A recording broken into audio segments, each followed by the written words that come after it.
గజపతి నగర మండలం తమ్మికపల్లి గ్రామంలో సుపరిపాలన తొలి అడుగు కార్యక్రమంలో పాల్గొన్న మంత్రి కొండపల్లి శ్రీనివాస్ గత ఏడాది కాలంగా కూటమి ప్రభుత్వం చేపట్టిన అభివృద్ధి సంక్షేమ కార్యక్రమాలను ఇంటింటికి తిరుగుతూ వివరించిన మంత్రి కూటమి ప్రభుత్వ పాలనపై సంతృప్తి వ్యక్తం చేసిన స్థానికులు మంత్రి కొండపల్లి శ్రీనివాస్ కామెంట్స్ సంక్షేమానికి పెద్దపీట వేస్తున్నాం. ఏడాదికి 33,000 కోట్ల సామాజిక పెన్షన్లు ఇస్తున్నాం. దేశంలోని అత్యధికంగా పెన్షన్లు ఇస్తూ ఆంధ్రప్రదేశ్ రాష్ట్రం ప్రథమ స్థానంలో నిలిచింది.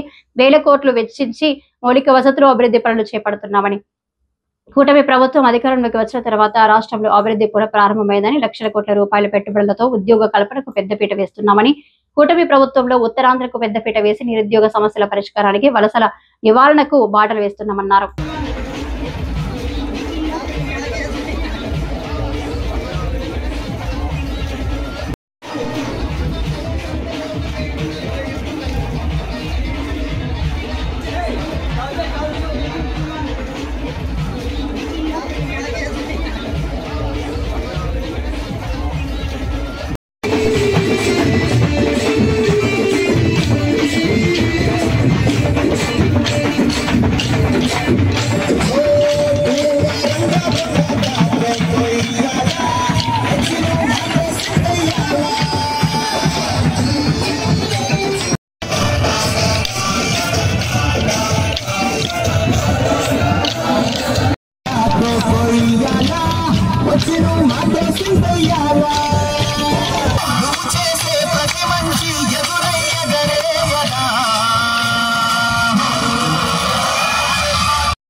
సర్టిఫికేట్ లేకుండా ఇవ్వలేదా?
పైకి